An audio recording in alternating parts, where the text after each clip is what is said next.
Salam sehat, salam sejahtera untuk kita semua. Jumpa lagi dalam renungan harian kita bersama saya Susan Petronella Buruka KCC.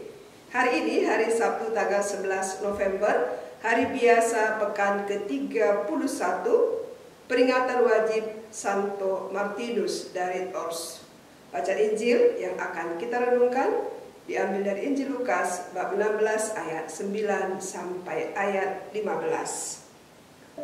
Dan aku berkata kepadamu, ikatlah persahabatan dengan mempergunakan mamon yang tidak jujur, supaya jika mamon itu tidak dapat menolong lagi, kamu diterima di dalam kemah abadi. Barang siapa setia dalam perkara-perkara kecil, ia setia juga dalam perkara-perkara besar.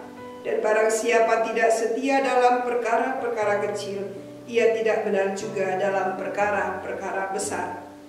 Jadi jikalau kamu tidak setia dalam hal mamon yang tidak jujur, siapakah yang akan mempercayakan kepadamu harta yang sesungguhnya?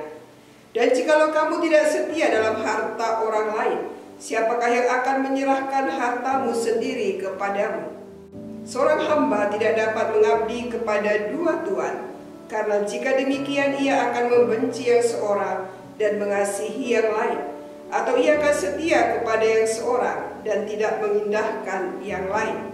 Kamu tidak dapat mengabdi kepada Allah dan kepada mamon. Semua itu didengar oleh orang-orang Farisi, hamba-hamba orang itu, dan mereka mencemoohkan dia.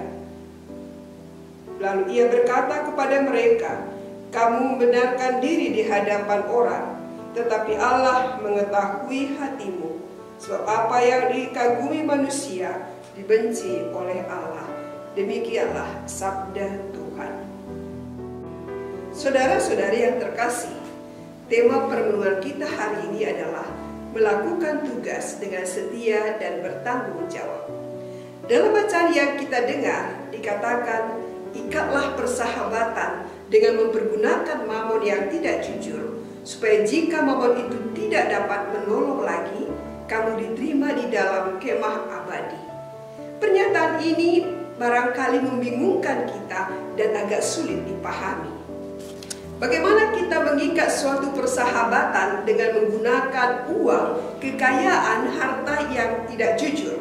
Apakah ini berarti bahwa kita diizinkan memanfaatkan uang atau kekayaan yang dihasilkan dari cara-cara yang tidak benar?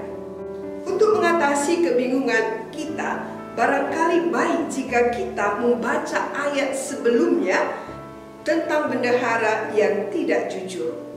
Bendahara yang tidak jujur dipuji oleh tuannya karena ia telah bertindak cerdik untuk mempersiapkan masa depan setelah ia nanti dipecat oleh tuannya. Ia menjalin persahabatan dengan cara bermurah hati kepada banyak orang dengan mengurangi jumlah hutang dari orang yang berhutang kepada tuannya. Dengan pengurangan jumlah hutang tersebut, mereka dapat membayar hutangnya dan bendahara dapat membayar apa yang menjadi kewajibannya kepada tuannya, sehingga ia dapat menyelamatkan masa depannya.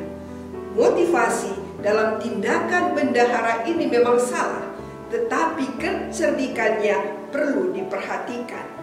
Saudara-saudari yang terkasih, apa yang hendak disampaikan kepada kita lewat perikop ini? Pertama, jika bendahara yang tidak jujur di saat-saat yang sulit dan kritis mampu berpikir kreatif, maka sebagai pengikut Kristus, kita juga harus mampu berpikir cerdik dan kreatif dalam menghadapi masalah yang terjadi dalam hidup kita dengan tetap berpedoman pada iman kita kepada Yesus.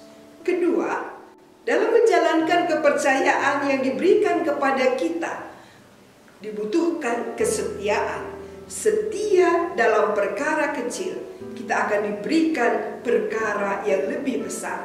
Karena apa yang kita kerjakan menjadi dasar penilaian apakah kita ini layak diberikan kepercayaan atau tidak. Ketiga, seorang hamba tidak dapat mengabdi kepada dua tuan. Ini berarti kita harus memusatkan diri, fokus pada apa yang sudah menjadi tugas utama kita. Hari ini gereja memperingati Santo Martinus. Santo Martinus dilahirkan di Sabaria, Hungaria dari keluarga non-Kristen. Tetapi Martinus merasakan adanya panggilan yang kuat untuk menjadi pengikut Kristus. Ketika berusia 15 tahun, Martinus dipaksa masuk angkatan bersenjata Romawi. Padahal Martinus tidak suka orang saling membunuh dalam peperangan. Suatu malam di musim dingin, Martinus berjumpa dengan seorang pengemis berpakaian compang-camping yang menggigil kedinginan.